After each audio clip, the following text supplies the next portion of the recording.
Friends, welcome to voice of history education channel. ఈరోజు మనం భారత జాతీయ ఉద్యమంలో మూడవ చాప్టర్ను తెలుసుకుందాము. అంటే పార్ట్ 3. స్టూడెంట్స్ చూడండి, బ్రిటిష్ సామ్రాజ్యానికి వ్యతిరేకంగా భారతదేశంలో అన్ని వర్గాల వాళ్ళు తమ వంతు సహాయాన్ని అందించారు. కార్మికులు, కర్షకులు, ఓకేనా, వివిధ రకాలైన వర్తకులు, అదేవిధంగా ట్రేడ్ యూనియన్స్, అదేవిధంగా ఆదివాసీ, గిరిజన ఉద్యమకారులు, స్వతంత్ర సమరానికి వాళ్ళందరూ ఏకతాటిపై వచ్చి బ్రిటిష్ వారిని భారతదేశం నుంచి వెళ్ళగొట్టడం జరిగింది.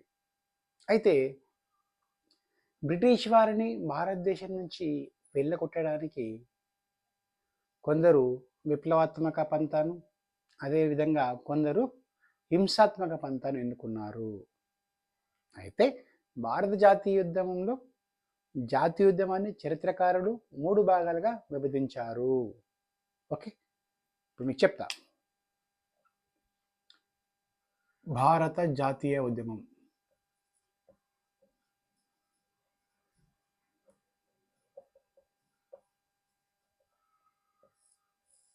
భారత జాతీయోద్యమాన్ని చరిత్రకారులు 3 భాగాలుగా విభజించారు. ఒకటి, మితవాదులు.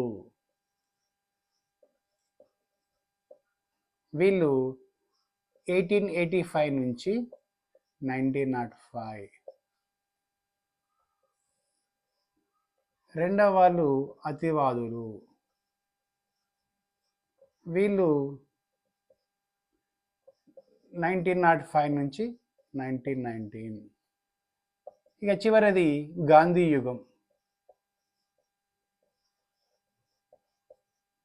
1919 నుంచి 1947 వరకు. భారతదేశ స్వతంత్ర ఉద్యమాన్ని చరిత్రకారులు మొత్తం 3 భాగాలుగా విభజించారు. అయితే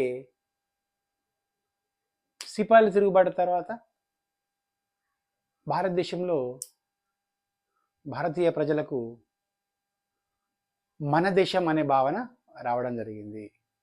బ్రిటిష్ వారికి కూడా తెలిసిపోయింది, ఇక ఎంతకాలము భారతదేశాన్ని పాలించడం వీలు కాదు. అదేవిధంగా భారతీయులందరినీ సాటిస్ఫై చేయడానికి కొన్ని రకాల సంస్కరణలు ప్రవేశపెట్టిండు. ఎగ్జాంపుల్, చట్టసభల్లో భారతీయులకు అవకాశం, అదేవిధంగా సివిల్ సర్వీస్లో కూడా భారతీయులకు అవకాశం, అదేవిధంగా స్థానిక సంస్థల ఎలక్షన్ జరపడం కానీ, అదేవిధంగా జిల్లా స్థాయి అధికారులను భారతీయులు నియమించడం కానీ, సైన్యంలో భారతీయులకు ప్రమోషన్ ఇవ్వడం కానీ, రాజకీయాల్లో భారతీయులకు పార్టీలు స్థాపించే అవకాశం కానీ, పత్రికా రంగంలో స్వేచ్ఛ కానీ, విద్యా వ్యాపారంలో తగినంత ప్రోత్సాహాన్ని బ్రిటిష్ వారు భారతీయులకు ఇవ్వడం జరిగింది. అయినప్పటికీ భారతీయుల్లో ఎక్కడో లేని ఒక వెలితి కనిపించింది. అంటే యావత్ ప్రపంచంలో ఉద్యమాలన్నీ జరిగాయి, అక్కడ స్వాతంత్రం కూడా పొందాయి. ఎగ్జాంపుల్, ఫ్రెంచ్ విప్లవం కానీ, అమెరికా విప్లవం కానీ, అదేవిధంగా రష్యా విప్లవం కానీ, చాలా విప్లవాలు భారతీయ ఉద్యమకారులను ప్రభావితం చేశాయి.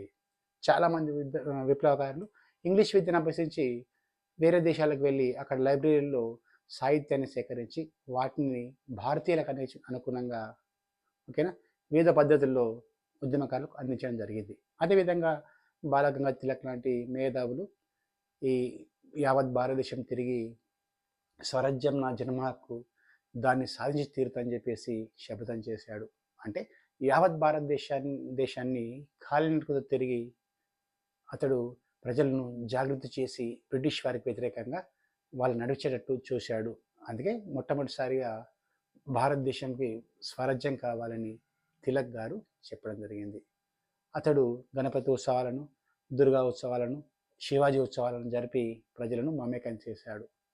ఈ ప్రజల సమావేశాలు, ఓకేనా, ఈ సమావేశాల సందర్భంలో తిలక్ గారు ఈ ఉద్యమకారులకు మన దేశ చరిత్ర గురించి, వేదాల గురించి, ప్రాచీన భారతదేశ గొప్పతనం గురించి వివరించడం జరిగింది. డియర్ స్టూడెంట్స్, ఈరోజు మనము మన భారత జాతీయ ఉద్యమంలో మూడవ పార్ట్ అయిన ఈ అతివాదులు, మితవాదులు, గాంధీ యుగం గురించి మనం తెలుసుకుందాము. డియర్ స్టూడెంట్స్, స్టార్ట్ చేద్దాం. ఇక మితవాదులు.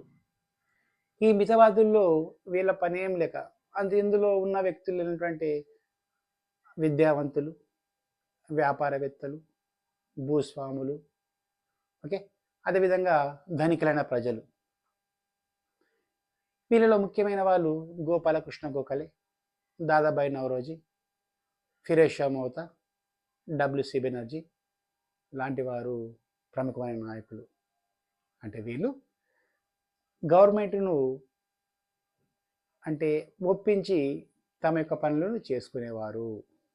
గవర్నమెంట్ను ఒప్పించి తమ యొక్క పనులను చేసుకునేవారు. అదేవిధంగా అంటే వినతులు ఇవ్వడము, ఎగ్జాంపుల్ దరఖాస్తు ఇవ్వడం అన్నట్టు ఆఫీస్లో మనం, అదేవిధంగా ప్రార్థించడం, అదేవిధంగా చిన్న చిన్న ధర్నాలు చేయడం, అదేవిధంగా చిన్న చిన్న సభలు నిర్వహించడం. అంటే శాంతియుత పద్ధతుల ద్వారా బ్రిటిష్ వారికి అనుగుణంగా పనిచేస్తూ తమ యొక్క పనులను చేసుకునేవారు.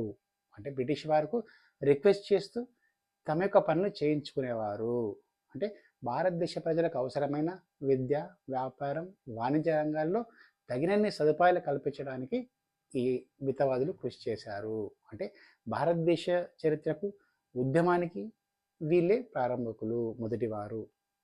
ఓకే, అదేవిధంగా వీళ్ళు ధర్నాలు, చిన్న చిన్న వినతులు, సభలు, సమావేశాలు పెట్టి ప్రజల యొక్క సమస్యలను గవర్నమెంట్ దృష్టికి తీసుకువెళ్ళేవారు. ఓకేనా.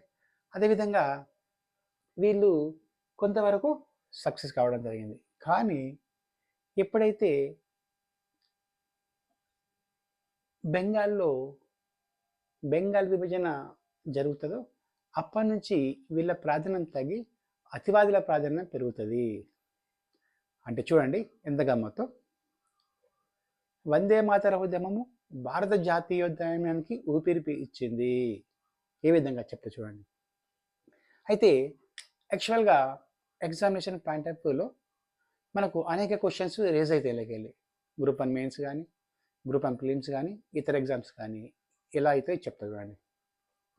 అయితే ఈ మితవాదులు కొంత సక్సెస్ అయినప్పటికీ పూర్ణ స్వరాజ్యం తేవడం సాధ్యం కాలేగలుగుతుంది. జస్ట్ వీళ్ళు సభలు, సమావేశాలు పెట్టేసి గవర్నమెంట్కి అప్లికేషన్ ఇచ్చి చిన్న చిన్న పనులు చేసిన కానీ పెద్ద పెద్ద పనులకు వీళ్ళది అవసరం పడలేదు. సో ఈ మితవాదుల ప్లేస్లో అతివాదులు మన ఉద్యమాన్ని చేతిలోకి తీసుకున్నారు. ఓకే, ఈ అతివాదుల చేతికి ఎప్పుడు వెళ్ళిందంటే చూడండి, యాక్చువల్గా ఆ రోజులలో బెంగాలు చాలా పెద్ద రాష్ట్రం. బెంగాలు చాలా పెద్ద రాష్ట్రం. ఎంత పెద్ద రాష్ట్రం అంటే సుమారు 8 కోట్ల జనాభా. అప్పుడే 1905 సంవత్సరంలోనే 8 కోట్ల జనాభా, 1,89,000 చదరపు కిలోమీటర్ల విస్తీర్ణంలో భూమి ఉంది. అంటే మొత్తం ఈ వైశాల్యం మొత్తం 1,89,000 చదరపు కిలోమీటర్ల వైశాల్యం గల భూమితో సుమారు 8 కోట్ల జనాభాతో చాలా పెద్ద రాష్ట్రం ఉంది. అయితే లార్డ్ కర్జన్ అన్న వ్యక్తి మొట్టమొదటిసారిగా 1903లోనే ఒక ప్రతిపాదన చేశాడు.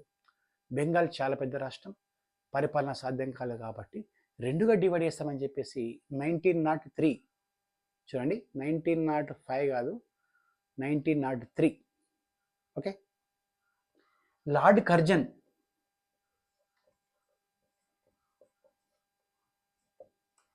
1903లోనే ఒక ప్రపోజల్ను గవర్నమెంట్కి పంపించిండు. చాలా పెద్ద దేశం, చాలా పెద్ద ప్రావిన్స్, 8 కోట్ల జనాభా, 1.89 చదరపు కిలోమీటర్ల 1.89 చదరపు కిలోమీటర్ల వైశాల్యం ఉంది. సో అంటే 1,89,000 చదరపు కిలోమీటర్ల వైశాల్యం ఉంది కాబట్టి దీన్ని 2గా డివైడ్ చేస్తామని చెప్పేసి బ్రిటిష్ వారు భావించడం జరిగింది. బ్రిటిష్ వారికి 1903లోనే లార్డ్ కర్జన్ అనే వ్యక్తి వాళ్ళ ప్రపోజల్ పంపడం జరిగింది. ఈ ప్రపోజల్ పరిశీలించిన బ్రిటిష్ గవర్నమెంట్ ఓకే 1905లో ఈ బెంగాల్ను విభజించారు. ఓకే, 1905లో బెంగాల్ను విభజించారు. ఓకే, అయితే ఈ 1996 జూలై 28 నాడు అధికారికంగా ప్రకటన చేయడం జరిగింది. ఓకే, చూడండి. 1903 ప్రపోజల్స్, 1995లో బెంచ్ పైకి వచ్చిన వాళ్ళ డిసైడ్కి వచ్చేసేది. ఇక చూడండి, 1906లో బెంగాల్ విభజన జరిగింది అధికారికంగా. 1906లో official announcement. Okay, 1906 okay, July 28th.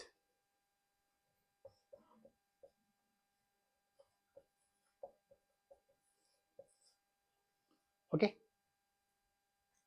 ఈ జూలై 1906లో బెంగాల్ విభజన అఫీషియల్గా రావడం జరిగింది. అదేవిధంగా మన వాళ్ళు ఏం చేయాలంటే ఉద్యమం స్టార్ట్ చేసిండు 1906. ఓకే, అక్టోబర్ 16 నాడు సంతాప దినంగా ప్రకటించారు. సంతాప దినం are black day.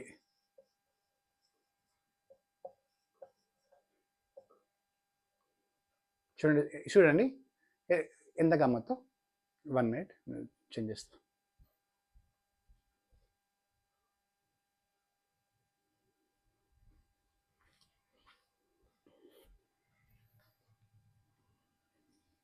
(1903లో proposal, 1905 bench పైకి, 1906లో బెంగాల్ విభజన అమల్లోకి వచ్చింది. అయితే 1911లో మాత్రం బెంగాల్ విభజన రద్దు అయిపోయింది. 4 గుర్తుంచుకోవాలి, రద్దు. 4 డేట్స్ మనం గుర్తుంచుకోవాలి, ఎగ్జామ్లో వచ్చే ఛాన్స్ ఉంటుంది. ఓకే, ఇంకో క్వశ్చన్ ఏమంటే వచ్చేది, అతివాదులు మితవాదులు ఓకేనా ఏ సభలో విడిపోయిందని క్వశ్చన్ వచ్చి రావచ్చు. అతివాదులు మితవాదులు 1906 సంవత్సరంలో కలకత్తా కాంగ్రెస్ సమావేశం విడిపోయారు. 1906 కలకత్తా సమావేశం. అతివాదులు మితవాదులు వీళ్ళిద్దరూ విడిపోయారు. ఓకే, 1906 కలకత్తా సమావేశం. చూడండి, అయితే మరి బెంగాల్ విభజన భారత జాతీయోద్యమానికి నాంది పలికింది ఏ విధంగా చూద్దాం. ఈ వందే మాతర ఉద్యమ కాలంలో అశ్విని కుమార్ దత్ అనే వ్యక్తి మొట్టమొదటిసారిగా వందే మాతరం అనే పదాన్ని మనకి ఇవ్వడం జరిగింది. ప్రజలు ఎవరు కలిసిన వందే మాతరం అనడం, ప్రజలు ఎవరు కలిసిన ఈ మాటని ముచ్చరించుకోవడం. అదేవిధంగా ఈ వందే మాతర ఉద్యమంలో మొట్టమొదటిసారిగా భారతదేశంలో స్వదేశీ ఉద్యమం పెద్ద మొత్తంలో జరిగింది బెంగాల్లో. అంటే విదేశీ వస్తువులను బహిష్కరించారు, విదేశీ స్కూళ్ళను బహిష్కరించారు, విదేశీ ఫ్యాక్టరీలను బహిష్కరించారు. వాటిని బహిష్కరించి వాటి స్థానంలో స్వదేశీ వస్తువులను కానీ, స్వదేశీ ఫ్యాక్టరీస్ కానీ, స్వదేశీ స్కూళ్ళను కానీ, స్వదేశీ కాలేజ్ కానీ వీటిని స్థాపించారు. ఓకే, ఇదే కాలంలో తిలక్ గారు మొట్టమొదటిసారిగా శివాజీ ఉత్సవాలను జరిపిండు 1906 సంవత్సరంలో. శివాజీ ఉత్సవాలు బాలగంగాధర్ తిలక్ భారత జాతీయోద్యమాన్ని ఉద్ధృతం చేయడానికి గణపతి దుర్గామాత ఉత్సవాలతో పాటు శివాజీ ఉత్సవాలను కూడా జరపడం జరిగింది. ఎంత గొప్ప విషయం చూడండి. అంటే ప్రజలను ఏకతాటి చేయడానికి తిలక్ గారు ఇలాంటి పద్ధతులు అవలంబించేవారు. అదేవిధంగా అశ్విన్ కుమార్ దత్ అనే వ్యక్తి మొట్టమొదటిసారిగా వందే మాతరం అనే పదాన్ని ఉపయోగించారు. దీని ద్వారా ప్రజలు ఎక్కడ కలిసినా, ఎవరు కలిసినా, ఎక్కడ కలిసినా, హోటల్ కానీ, ఏదన్నా సభ కానీ, సమావేశం కానీ ఏం జరిగినా కూడా వందే మాతరం అని మన భారతీయులు పలికేవారు. ఇప్పుడు రామ్ రామ్, నమస్తే, హలో, హాయ్ అని ఇట్లా పెడతాం, అప్పుడు వందే మాతరం అనేవారు. అదేవిధంగా వందే మాతరం ఉద్యమ కాలంలో మనకు ప్రపంచ ప్రఖ్యాతిగాంచిన రచయిత రవీంద్రనాథ్ ఠాగూర్ గారు కూడా అనేక రకాల పద్ధతుల్లో ఉద్యమానికి తన వంతు సహాయం అందించాడు. అలా అందించిన సహాయమే రక్షాబంధన్ పిలిపించిండు. లక్షలాది మంది స్నానాలు చేస్తూ, అంటే గంగా నది ఇప్పుడప్పుడు ఓకే హుగీ నది ఉంటుంది ఒక ఎగ్జామ్, నదిలో స్నానం చేస్తూ, అందరూ స్నానం చేసేస్తూ, అంటే ప్రతిరోజు స్నానం రావడం, ఎవరికి వచ్చిన రక్షాబంధన్ కట్టుకోవడం. అదేవిధంగా ఈ యావత్ భారతదేశంలో చర్చనీయాంశంగా మారింది. బ్రిటిష్ వారు కూడా ఈ ఉద్యమంపై ఒక కన్ను వేసి ఉంచారు. అంటే ఈ ఉద్యమ కాలంలో బాలగంగాధర్ తిలక్ గారు ఉద్యమ కాలంలో మనకు ఠాగూర్ గారు అనేక గ్రంథాలు రాశాడు. ఆ గ్రంథాలే ఘోర, గరిభైరు, గీతాంజలి, సాధన. ఇందులో గీతాంజలి, సాధన అనే గ్రంథాలు చాలా ముఖ్యమైనవి. రవీంద్రనాథ్ ఠాగూర్కు 1913 సంవత్సరంలో గీతాంజలి రచనకు నోబెల్ ప్రైజ్ రావడం జరిగింది. ఆసియాలో మొట్టమొదటి వ్యక్తి నోబెల్ ప్రైజ్ పొందిన వ్యక్తి ఠాగూర్. చూడండి ఎంత గొప్ప విషయం. మన భారతీయుడు అప్పుడే 1913లో సాహిత్య రంగంలో నోబెల్ ప్రైజ్ను అందుకున్నాడు. అది భారతీయుల గర్వకారణం. ఇక ఈ ఠాగూర్ తర్వాత చెప్పుకోవాల్సిన వ్యక్తి బాల గంగాధర్ తిలక్, ఈ అతివాద నాయకుడు. ఈ అతివాద నాయకుల్లో బాల గంగాధర్ తిలక్, బిపిన్ చంద్రపాల్, లాల్ లజపత్ రాయ్ లాంటి వారు చాలా గొప్పవాళ్ళు. వీరిని లాల్ బాల్ పాల్ అంటారు ముద్దుగా. ఉద్యమానికి ఊపిరి పోస్తూ బ్రిటిష్ వారి సామ్రాజ్యాన్ని వీళ్ళ యొక్క మాటలు చేతలతో వణికించారు ఈ లాల్ బాల్ పాల్ అనే వ్యక్తులు. అయితే వీళ్ళు ఎంత మేధావులు అంటే అన్ని రంగాల్లో విస్తృతమైన అవగాహన ఉండేది. ప్రజల్లో మమేకమై ఉంటూ ప్రజలను చైతన్యవంతులు చేస్తూ అరెస్ట్ అయినా కూడా జైళ్ళలో కూడా వీళ్ళు వాళ్ళ యొక్క కవితలు వాళ్ళ రచనల ద్వారా జైల్లో ఉన్న వాళ్ళ తోటి సహచరులను ఉత్తేజపరిచేవారు. అంటే చూడండి, బాలగంగాధర్ తిలక్ ఎక్కడో ఉన్న అండమాన్ జైల్లో ఉన్నప్పుడే గీతా రహస్య అనే గ్రంథం రాసిండు. ఎంత గొప్ప విషయం చెప్పండి. అదేవిధంగా ది ఆర్కిటిక్స్ హోమ్ ఆఫ్ వేదాస్ అని రాసిండు. ఎంత ఎంత పెద్ద గ్రంథం అది చూడండి ఆ రోజులలో. అదేవిధంగా కేసరి అనే మరాఠా పత్రికను, ఓకేనా, మరాఠా అనే ఇంగ్లీష్ పత్రికను, కేసరిని మరాఠీలో చెప్పిస్తాడు, అదేవిధంగా మరాఠాను ఇంగ్లీష్ భాషలో రాస్తాడు. కేసరి మరాఠీ భాషలో సింపుల్ కేసరి. మా అక్షయ్ కుమార్ సినిమా మనం మరాఠీలో తీసిన అనుకుందాం. కేసరి సినిమా అక్షయ్ కుమార్ది మరాఠీలో తీసిన అనుకుందాం మనం. అదేవిధంగా మరాఠా అనే పత్రికను ఇంగ్లీష్ భాషలో రాస్తాడు. ఓకే, ఇది సింపుల్ చూసుకోండి. అయితే మరి చూడండి, ఇతడు జైల్లో ఉన్నా కూడా ఎప్పుడు ఉద్యమాన్ని కలరిస్తుంటూ ఉండేవాడు. అంటే లోపల దేశభక్తి ఎప్పటికుంటుండే ఆయనకి. ప్రజలకు ఏదో చేయాలని చెప్పేసి బ్రిటిష్ వారిని నిలవటని చెప్పిన వ్యక్తి ఇలా ఆరోగ్యం క్షీణించి మరణిస్తాడు. ఓకే, తర్వాత తిలక్ చనిపోయిన తర్వాత ఉద్యమకారులు అతివాదులు కొంచెం తగ్గిపోయి, ఓకేనా, వాళ్ళ యొక్క దశ ముగిసిపోయి ఎప్పుడైతే మహాత్మా గాంధీ చేతిలో పడుతుంది, ఇక మహాత్మా గాంధీ చేతిలో పట్టిన ఉద్యమం శాంతియుత పద్ధతులతోనే రవి అస్తమించిన బ్రిటిష్ సామ్రాజ్య కోటలు బదులు కొట్టడం జరిగింది. చూడండి ఎంత విచిత్రం. అంటే స్లోగా స్టార్ట్ అయిన, ఎగ్జాంపుల్ చెప్పానంటే స్లోగా స్టార్ట్ అయిన ఉద్యమం ఇంతలో ఎదుగుతూ, ఓకేనా, మహాత్మా గాంధీ చేతిలోకి వెళ్ళేసరికి ఆయన యొక్క వాక్చాతుర్యం, ఆయన యొక్క పట్టుదల, ఆయన యొక్క శ్రమ, ఆయన అవలంబించిన నీతి, ఆయన అవలంబించిన పద్ధతి, ఓకేనా, బ్రిటిష్ వారి వెన్నులో వణుకు పుట్టించాయి. అంటే అతడు భారతదేశానికి వచ్చేసరికి 46 సంవత్సరాల వయసు ఉన్నప్పటికీ మహాత్మా గాంధీ దక్షిణాఫ్రికాలో లాయర్ ప్రాక్టీస్ నిమిత్తం వెళ్తాడు. ఇండియాకి వచ్చేసరికి అతని వయసు 46 ఇయర్స్. చూడండి, 46 ఇయర్స్లో వయసులో 46 సంవత్సరాల వయసులోనూ ఇండియా ఉద్యమంలో కాలుమొప్పిన వ్యక్తి బ్రిటిష్ వారిని వెళ్ళగొట్టే వరకు ఉద్యమానికి ఊపిరి పోస్తూ ప్రజలతో మమేకమైతూ ప్రజలను ఎల్లవెల్ల అప్రమత్తం చేస్తూ, ఓకేనా, అనేక ఉద్యమాలు చేశాడు.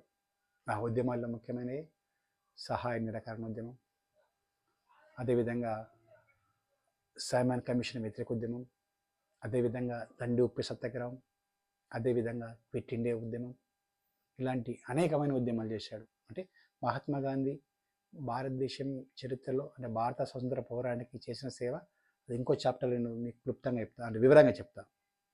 ఓకేనా డియర్ స్టూడెంట్స్, ఏది ఏమైనా భారత జాతీయోద్యమంలో మనకు ప్రతి ఒక్కరూ తమ వంతు పాత్రను పోషించి బ్రిటిష్ వారిని భారతదేశం నుంచి వెళ్ళగొట్టడం జరిగింది. Dear students, thank you very much.